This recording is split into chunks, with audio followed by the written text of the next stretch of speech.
ಸ್ನೇಹಿತರೆ, ಮಹಾಶಿವರಾತ್ರಿ ಎಂದರೆ ಏನು? ಈ ದಿನ ಯಾಕೆ ಇಷ್ಟು ವಿಶೇಷ? ಯಾಕೆ ನಾವು ಉಪವಾಸ ಮಾಡ್ತೀವಿ? ಯಾಕೆ ರಾತ್ರಿ ಜಾಗರಣೆ ಮಾಡ್ತೀವಿ? ಇದರ ಹಿಂದೆ ಇರುವ ನಿಜವಾದ ರಹಸ್ಯವಾದರೂ ಏನು? ಇದ್ರ ಬಗ್ಗೆ ಯಾರಿಗಾದರೂ ಗೊತ್ತಿದೆಯಾ? ಇವತ್ತಿನ ಈ ವಿಡಿಯೋದಲ್ಲಿ ನಾನು ಮಹಾಶಿವರಾತ್ರಿ ಬಗ್ಗೆ ಸಂಪೂರ್ಣ ಮಾಹಿತಿಯನ್ನು ಕೊಡ್ತೀನಿ. ದಯವಿಟ್ಟು ನನ್ನ ವಿಡಿಯೋನ ಫುಲ್ ನೋಡಿ ಸಪೋರ್ಟ್ ಮಾಡಿ, ಹಾಗೆ ನನ್ನ ವಿಡಿಯೋಗೆ ಹೈಪ್ ಕೊಡೋದನ್ನ ಮರಿಬೇಡಿ. ಮಹಾಶಿವರಾತ್ರಿ ಅಂದರೆ ಏನು? ಅರ್ಧ ಜನಕ್ಕೆ ಮಹಾಶಿವರಾತ್ರಿ ಅಂದರೆ ಏನು ಅಂತಲೇ ಗೊತ್ತಿರಲ್ಲ. ಸೊ ಎಲ್ಲರೂ ನಾನು ಇವತ್ತು ಮಹಾಶಿವರಾತ್ರಿ ಎಂದರೆ ಏನು ಅಂತ ಈ ವಿಡಿಯೋದಲ್ಲಿ ತಿಳಿಸ್ಕೊಡ್ತಾ ಇದ್ದೀನಿ. ಮಹಾಶಿವರಾತ್ರಿ ಅನ್ನೋದು ಹಿಂದೂ ಧರ್ಮದಲ್ಲಿ ತುಂಬ ಪವಿತ್ರವಾದಂಥ ಹಬ್ಬ. ಈ ದಿನವನ್ನು ನಾವು ಶಿವನಿಗೆ ಸಮರ್ಪಿಸುತ್ತೇವೆ. ಪ್ರತಿ ವರ್ಷ ಫಾಲ್ಗುಣ ಮಾಸದ ಕೃಷ್ಣ ಪಕ್ಷದ ಚತುರ್ದಶಿ ದಿನ ಮಹಾಶಿವರಾತ್ರಿಯನ್ನು ಆಚರಿಸಲಾಗುತ್ತದೆ. ಈ ದಿನಕ್ಕೆ ತುಂಬ ವಿಶೇಷವಾದಂತಹ ಮಹತ್ವವಿದೆ. ಈ ದಿನವೇ ಶಿವ ಮತ್ತು ಪಾರ್ವತಿಯ ವಿವಾಹ ನಡೆದ ದಿನ ಎಂದು ಹೇಳುತ್ತಾರೆ. ಇನ್ನೊಂದು ನಂಬಿಕೆಯ ಪ್ರಕಾರ ಈ ದಿನ ಶಿವನು ಲಿಂಗ ರೂಪದಲ್ಲಿ ಪ್ರತ್ಯಕ್ಷನಾದನು. ಈ ದಿನ ಶಿವನ ಆರಾಧನೆ ಮಾಡಿದರೆ ಪಾಪಗಳು ಕೂಡ ದೂರವಾಗುತ್ತವೆ. ಮತ್ತೊಂದು ವಿಷಯ, ಯಾಕೆ ರಾತ್ರಿ ಜಾಗರಣೆ ಮಾಡ್ತೀವಿ? ಮಹಾಶಿವರಾತ್ರಿಯ ದಿನ ರಾತ್ರಿ ಜಾಗರಣೆ ಮಾಡುವುದು ಮುಖ್ಯ. ಯಾಕೆಂದರೆ ಈ ರಾತ್ರಿ ಶಿವನ ಶಕ್ತಿ ಹೆಚ್ಚಿರುತ್ತದೆ ಎಂದು ನಂಬಿಕೆಯಾಗಿದೆ. ಈ ಸಮಯದಲ್ಲಿ ಮಂತ್ರ ಜಪ ಭಜನೆ ಮಾಡಿದರೆ ಅದು ಹೆಚ್ಚು ಫಲ ಕೊಡುತ್ತದೆ.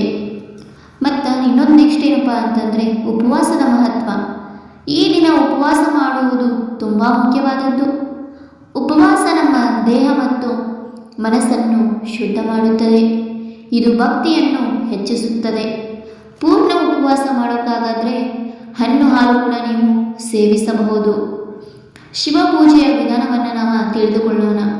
ಮಹಾಶಿವರಾತ್ರಿಯ ದಿನ ಈ ರೀತಿಯಾಗಿ ಪೂಜೆ ಮಾಡಬೇಕು. ಬೆಳಗ್ಗೆ ಸ್ನಾನ ಮಾಡಿ ಶುದ್ಧವಾಗಿರಬೇಕು. ಶಿವಲಿಂಗಕ್ಕೆ ಅಭಿಷೇಕ ಮಾಡಬೇಕು. ಅಭಿಷೇಕಕ್ಕೆ ನೀರು, ಹಾಲು, ಜೇನು, ಬೆಲ್ಲ, ಬಿಲ್ವಪತ್ರ ಅರ್ಪಿಸಿ ಶಿವನಿಗೆ ತುಂಬ ಇಷ್ಟ. ಹೂವಿನ ಪೂಜೆ ಮಾಡಿ ದೀಪ ಹಚ್ಚಿ ಮಂತ್ರ ಜಪ ಮಾಡಿ.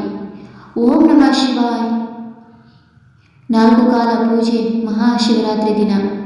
ರಾತ್ರಿ 4 ಕಾಲಗಳಲ್ಲಿ ಪೂಜೆ ಮಾಡುತ್ತಾರೆ. ಮೊದಲ ಕಾಲ, 2ನೆಯ ಕಾಲ, 3ನೇ ಕಾಲ ಮತ್ತು 4ನೆಯ ಕಾಲ. ಪ್ರತಿ ಕಾಲದಲ್ಲಿ ಶಿವನ ಆರಾಧನೆ ಮಾಡಿದರೆ ಹೆಚ್ಚು ಫಲ ಸಿಗುತ್ತದೆ. ವೈಜ್ಞಾನಿಕ ಕಾರಣ ಏನೆಂದರೆ ಮಹಾಶಿವರಾತ್ರಿ ಕೇವಲ ಭಕ್ತಿಯಷ್ಟೇ ಅಲ್ಲ, ಇದರ ಹಿಂದೆ ವೈಜ್ಞಾನಿಕ ಕಾರಣವೂ ಕೂಡ ಇದೆ. ಈ ರಾತ್ರಿ ಗ್ರಹಗಳ ಸ್ಥಿತಿ ಮಾನವ ದೇಹಕ್ಕೆ ಅನುಕೂಲಕರವಾಗಿರುತ್ತವೆ. ಜಾಗರಣೆ ಮಾಡಿದರೆ ಮನಸ್ಸು ಶಾಂತವಾಗಿರುತ್ತದೆ. ಮಂತ್ರ ಜಪ ಮಾಡಿದರೆ ಪಾಸಿಟಿವ್ ಎನರ್ಜಿ ಹೆಚ್ಚುತ್ತದೆ. ಮಹಾಶಿವರಾತ್ರಿ ದಿನ ಮಾಡಬಾರ್ದಂತಹ ತಪ್ಪುಗಳೇನಪ್ಪ ಅಂತಂದರೆ, ಈ ದಿನ ಕೆಲವು ತಪ್ಪುಗಳನ್ನು ನೀವು ಮಾಡಲೇಬೇಡಿ. ಮಾಂಸಾಹಾರ ಸೇವಿಸುವುದು, ಮದ್ಯಪಾನ ಮಾಡಬಾರದು, ಕೋಪ ಮಾಡುವುದು, ಸುಳ್ಳು ಹೇಳುವುದು, ಇವೆಲ್ಲವನ್ನು ನೀವು ಶಿವರಾತ್ರಿಯ ದಿನ ಮಾಡಲೇಬೇಡಿ. ಶಾಂತ ಮನಸ್ಸಿನಿಂದ ಪೂಜೆ ಮಾಡಬೇಕು.